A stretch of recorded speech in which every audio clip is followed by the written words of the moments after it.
Welcome to Defining Art. Tonight, two conductors, both conducting orchestras around the world. One, Alondra de la Parra, a guest conductor at UT Pan America's Festiva 2013 event. The other, Maestro Peter Dabrowski, conductor of the Valley Symphony Orchestra. They're joined by international concert violinist Daniel Endai, each telling the same story. Rehearsal and the facility to rehearse in are the key elements to a successful concert.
Hello, I'm so glad you're here, and thank you so much for being here today at the University of Texas Pan American. I know you just got back from Germany. Yes, thank you. I'm really happy to be here. I know you'll be conducting tonight as a guest conductor here. How does it feel after traveling to Germany or Canada or everywhere along the United States? How does it feel to be here tonight at the University of Texas Pan American? I'm really glad to be here because anything that has to do with education, with helping the path of young musicians along, I want to be there. So I'm always very enthusiastic about anything that has to do with growth and learning. Yeah. I know you were born in New York City. Yes. But you moved to Mexico City, and that's where you still live at right now, right? That's right. I was born in New York because my parents were studying and working there at the time, but I'm Mexican and I grew up in Mexico City. But then when I was 19, I moved to New York, where I studied, and I lived for 11 years, and it's just been now 2 years since I've been back in Mexico City. Here at Pan Am, that's how we call it. We're the second largest Hispanic university in the United States. Does that affect the way you feel about conducting here tonight? Absolutely. It's so close to home, and actually we were having a lot of fun at the rehearsal last night because I could tell that basically the entire orchestra had Latino blood, and that comes through in the way they are, and also the way they play. We were playing some really intricate rhythms and difficult rhythmic feelings and music, and it was just immediate that they were getting it. And I was like, something's very different about this orchestra from all the others that I've conducted, which is exactly that. I usually have to dance around and kind of show them how to feel these rhythms, and here it was just there. It was wonderful. So it's exciting. You automatically click because you listen and have the same upbringing. Yeah, it's just like we know what it's like to grow with these rhythms and this music, and that is reflected in our work. It's great. I noticed you mentioned rehearsal. So what would you say as a conductor is the importance of rehearsal space? Rehearsal space, okay. Well, if you think about a painter who needs a canvas to paint, the music needs silence to happen. You can't make music without the space to make it in. And so we need silence. We need a proper acoustic that reflects the sounds and projects all these colors and textures in the best way possible to make our art.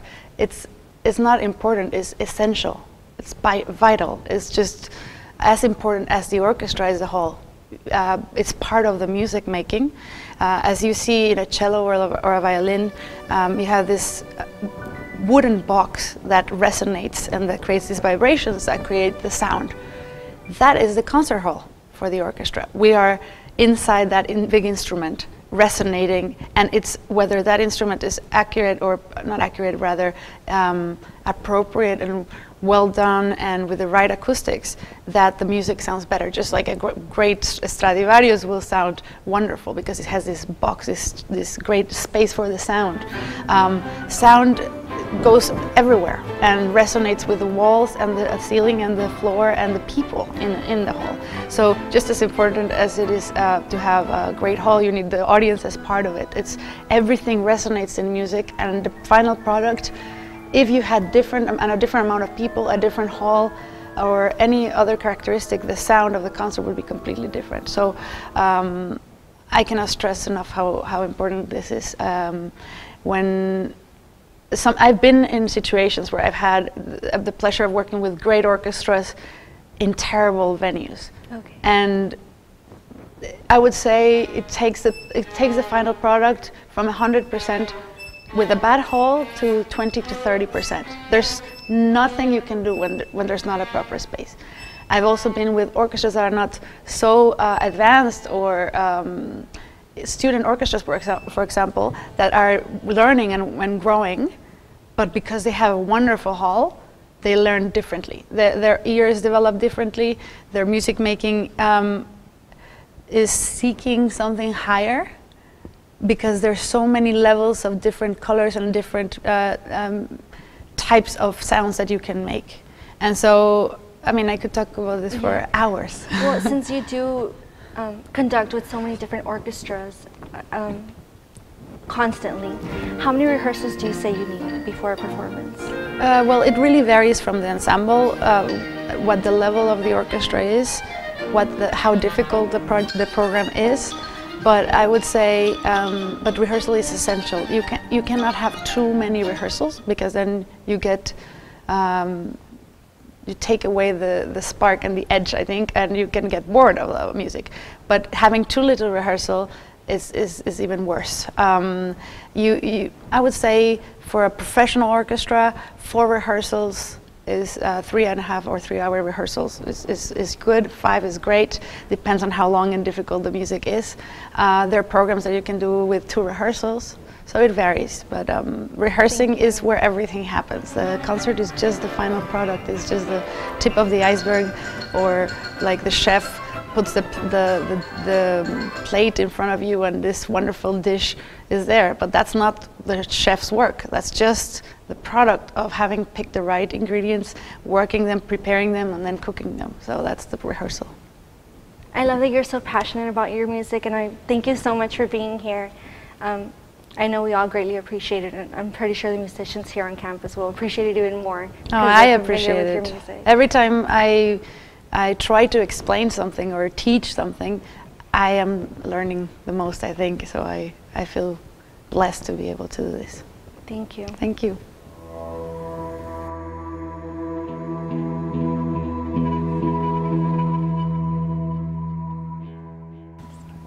Hello, Dr. Andai. Hello. I understand that tonight is just one of the many concerts you'll give annually, whether it's locally, nationally, or across the state. That's right.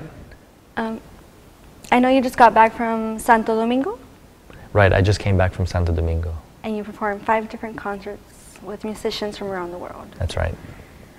I understand that you're not only a musician, but you're also a professor here at the University of Texas Pan American. Right, I teach here as a violin professor. Would you say that teaching is as rewarding as it is as getting an applause from an audience? You know, teaching and performing are somewhat similar, but at the same time they have their own sense of satisfaction when you're finished with the product. When you're performing, it's more of an element of giving the things that I was able to actually not only practice, but to use my instrument to talk to the audience, and to also speak with my other colleagues if I'm in a chamber music setting or an orchestra setting. And then the audience is part of that magic kind of happening. And as a professor, the satisfaction I get from watching my students grow with their instruments and as people is a bit different, because that one requires a little more patience and it requires a little more time. But just as satisfying in the sense that you get that thrill when that light bulb finally goes off with that student. So I would say that the satisfaction happens in both settings, but just in a different way. And one requires a little more patience when it comes to working one-on-one with a student, or in a chamber music setting if it's coaching. And the other one is a little more immediate response from the audience based on what they hear and what they're feeling in the moment. As a soloist, are rehearsals less important to you than musicians who play in a band? No, rehearsals are extremely important in any setting. Rehearsals is the opportunity that we have as musicians to be able to communicate with each other without having the audience present waiting for that final touch, you know. So the rehearsals for anybody is important because it's our opportunity to get things straightened out and align our thoughts. And you know, usually when I get to go around the world, I get to play with some marvelous musicians. So even I get to learn some new things from them, or if I'm going to another country, how things are done in a different place. And that's always fascinating. So asking questions is a wonderful way of learning. And that's our opportunity to do it. And also to test things out, to see if things work or if they don't work as well. For that space, you know, that we would be performing in, or for the crowd that we're performing for. Depends on what kind of mood we're trying to create. So rehearsals are important whether you're a soloist or whether you're an orchestra musician, or any type of performance requires rehearsal. The university is currently raising money to build a recital hall for the new Academic and Performing Arts Center. How meaningful would it be to you and your students to have a recital hall on campus? I'll answer that in two different ways. The first way is remembering when I was a student. I went to conservatory and also universities, and each of these venues that I was studying at had a recital hall and a concert hall for the larger ensemble, which is usually a huge wind ensemble or orchestra. The recital hall is a very unique setting because it offers a different experience for both the performer and the audience. When you're playing in a large 2,000-seat hall, for instance, with an orchestra, for a large audience, it's a little more difficult to connect with the person sitting all the way in the back of the hall. So the type of projection that you want to have in a hall like that is going to be a little bit different than if you were in a recital hall. It's a little bit more intimate, usually it's a little smaller, and it allows you to explore different types of sounds that you wouldn't be able to do usually in the larger setting. So as a student, I remember having that opportunity to test out those different techniques. And I think that was something that helped me as I grew as a performer, to be able to find myself in different recital halls around the world and know what to do when I would arrive. And then as a teacher and as a performer, to see other students have that opportunity is a wonderful thing, so that they can also hone those skills. But also as a performer, I would like to continue on that track of exploring different sounds and different techniques on the instrument. And I think that for University of Texas Pan American to have the recital hall would be a great asset, not only for us, but for future generations to come. And those recital halls also are used they can be used for different things. They can be used for ceremonies, they can be used for various events. And the nice thing is it becomes almost like a chameleon. And it really serves the university in so many more ways than just the performance. But for that performance setting, it's a really unique opportunity that you can't recreate in a classroom, let's say, or in that large concert hall setting. Thank you so much. I really hope that you guys get your auditorium. I know how, like for TV, like we have to have the right place, and it really makes a difference. And good luck. Thank you very much. I hope we get it too. It's really, a great asset, and like I said, for the university and for us as performers and for our students. I think the opportunity for them to come in for the very first time and be wowed by this, beautiful space that hopefully will be built, will inspire them to play even better and want to learn more repertoire and music, so that they can keep servicing this area and then take that knowledge that we've taught them here and take it out into the world for other people to learn about us and what we do and the education we care about giving. I look forward to hearing you tonight. Thank you very much. Look forward to seeing you in the hall. Being here for us today. Thank you. Thank you.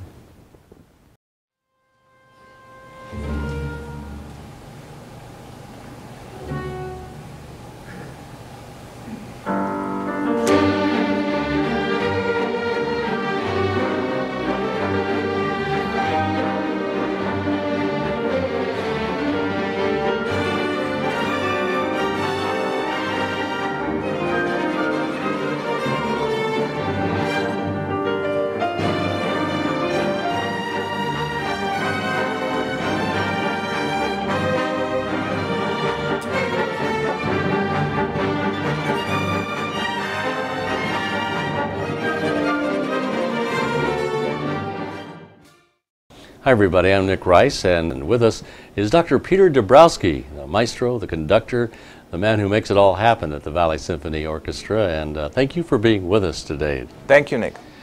We have a couple of questions we want to go through, and you've been conducting the Valley Symphony Orchestra now for more than 12 years. Actually, this is my 12th year. This is the 12th year. Correct. Well, congratulations. Thank you. Doesn't Thank you. seem like it's been 12 years, though. It seems like just recently you came aboard, but the changes you've done, some of the things you've done with the Valley Symphony have been incredible, and I think that's showing in the attendance, Well, too. thank you for saying that.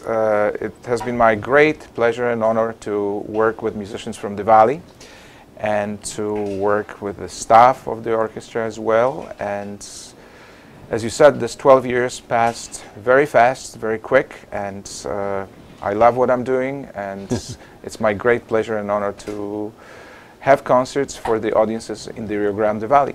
And on that same line of thinking, can you share some of the experiences you have as a conductor?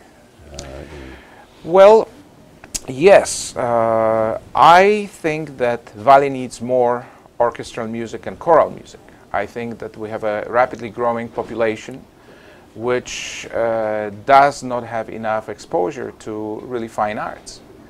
And I saw my assignment being in the Valley as an assignment to share the very highest quality of live performances with the orchestra and with the chorale, with the audiences in the Valley. We have new generations of students growing and growing without this type of experience. So therefore, one of the most important aspects of my conducting in the Valley was and is sharing classical music, orchestral music with the youngest students. Every year, I don't know if you know that, every year Valley Symphony Orchestra is performing for 8,000 students from the 3rd to 5th grade. And we've been doing this for the last 12 years in a series of educational concerts. And it's been the most rewarding experience for me and the musicians to be able to do these concerts, because without them, these young students wouldn't be able to see live performances of the orchestra in the Valley, period. They would have to go to New York City, perhaps San Antonio, perhaps Austin, They'd have to but go out of town. yes, correct. So So that has been the most rewarding aspect of my the conducting. correct. Have you seen any of the students that you saw like back 10 years ago? Have you seen them come in as musicians yet? Yes, yes. We, over the last 12 years, developed educational program. That's another aspect of the Valley Symphony Orchestra operation, which is very important. We have a youth orchestra, South Texas Youth Symphony, and the students who are listening to our concerts are choosing later on the instrument they are going to be playing or singing in chorale, and later on they are joining our youth orchestra, and after a while they are coming and becoming a students at UTPA in Edinburgh in the music department. Awesome. And after that they are continuing with the Valley Symphony Orchestra. That's great. That means it's working. Yes. You spend a lot of time rehearsing with musicians and students, and how important is it to have a specific space dedicated to just the rehearsing? It's extremely important. Not being comfortable during the rehearsal means not having a good performance, because truly and honestly everything is happening during the rehearsal. The concert, it's the final product, but during the concert you really cannot do or change a lot. You ought to really enjoy your performance. So preparation is crucial, and preparation in the right space, with the right acoustic, with the right amount of space, it's crucial, because that really creates a different type of environment, and the results of the rehearsals are much better and heard during the concert on a completely different level. And that's kind of why this whole this movement or group of people are trying to get together and create a new rehearsal hall, basically, over at UT Pan American. Correct. We are missing a recital hall. Right. And we are trying to raise money and awareness among our audiences about importance of this hall. As you know, we are going to have a new academic performing arts center. Right. with sufficient space to rehearse for students and to perform for the orchestra as well. However, in this complex, what's missing is the recital hall. And right now, this is the moment for us to do everything what we can to introduce the idea and possibility of building this hall and adding to the Academic Performing Arts Center. So when people hear the word or the acronym APAC, now they'll know what that means. Correct. And if somebody says, hey, you have to help support us with APAC, they'll know that's going That's Academic Performing Arts Center, yes. And I guess that is really what we're getting down to is having this new venue. And what does that mean to the Valley Symphony Orchestra? We are extremely excited about this new facility being on the campus of the UTPA in Edinburgh, because we think that it's going to be our home for the symphony, home for the chorale, and we are going to be performing our concerts over there, and we are just tremendously looking forward to this space, and we cannot wait. I bet not. And Yes. There are some things that are coming up people need to look for along the way, and some of the events have already occurred, but there will be ongoing fundraising efforts, right? Correct. And you have a new season coming up. Yes. We can kind of hit on that a little bit. It's season 61. 61, believe it or not, it's 61, and just like in previous seasons, I tried and I think I succeeded to provide our audiences with a variety of symphonic and orchestral masterpieces.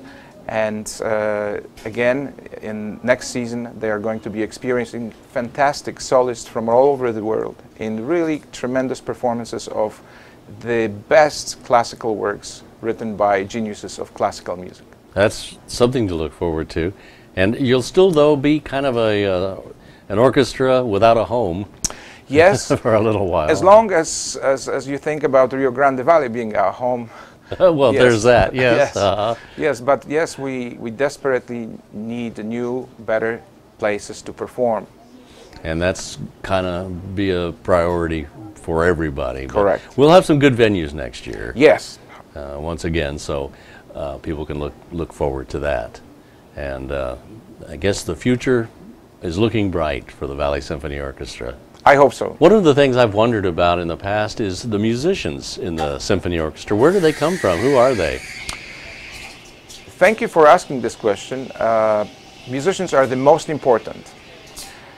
Without them, we wouldn't have the symphony, we wouldn't have the chorale.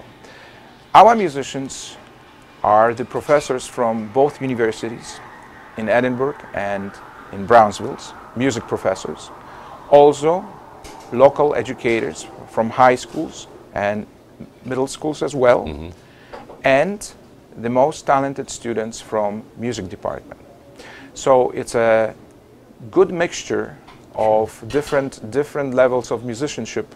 However, we are having the very top-notch musicians from all over the valley. That's very fortunate too. Yes, Yes. yes. And it shows. And you know, we keep this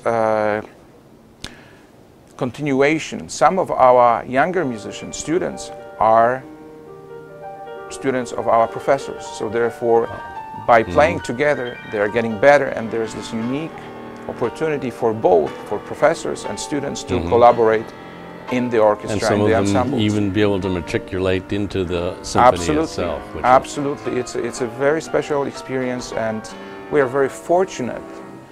And we have to thank our educators in the past that we are capable of having all local musicians in the orchestra.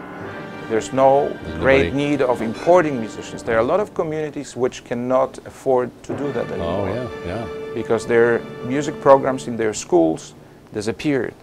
We still have it, and it's extremely important for us to continue this. And I guess too, the other thing that a lot of people may not take in consideration is the programming, the ideas that you have as far as what kind of performances are you going to have for the Rio Grande Valley? 'Cause it's different Yes. than other places. Yes, and since we are on the border of two different, however wonderful, cultural traditions, I'm taking advantage of it, and in my programming, in the programming of the Valley Symphony Orchestra, we are including music of composers from Mexico, as well as the United States, and all over the world, European tradition and Russian tradition as well. But being on the border, having this opportunity of experiencing two different cultures at the same time gives us a unique chance of blending those two cultures in the performances of really fine music from both sides of the border. That's something, I guess, we overlook some of the complexity involved in putting together the overall program. Yes, and that's kind of what you do, isn't it? It's not easy, but it's a lot of fun. How long does it take, just more or less, to come up with like a year? That's a good question. Sometimes it takes shorter time. However, when I finish the program for next season, I would like to, and I usually do have little time to, so to speak, sleep on it and think about it a little bit longer, because sometimes timing is very important. The orchestration, how many musicians are going to be taking part in this particular concert. Economics of this concert is very important, that all the pieces perhaps use the same amount, same number of musicians. There's not one piece which needs extra musicians, so all of that has to take place. And of course the balance, what audience would enjoy it, time of the rehearsal, if we have enough rehearsal time to prepare this program. So all of these things have to be taken under the consideration. Do people, I know they come from such a divergent area and we're almost through, but I just happen to think of one question. Do they fit together well when they come in, the different musicians from the different areas that you're in the orchestra?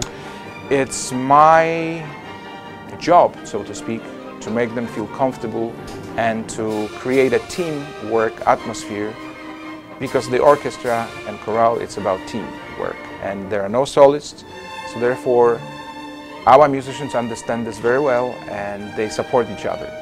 Perfect. Oh, well, thank you very much. Thank you, Dr. Dabrowski, for being with us today on Defining Art. It's been my pleasure. Thank you.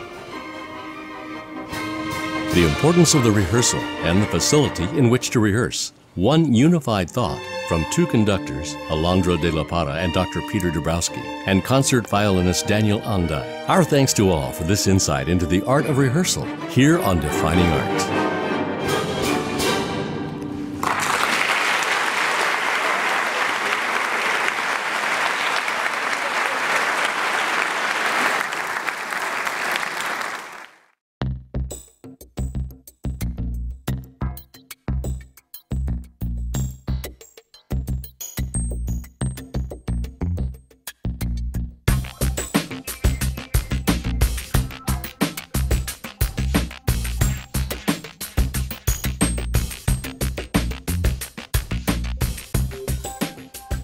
Defining Art is a production of KMBH-TV.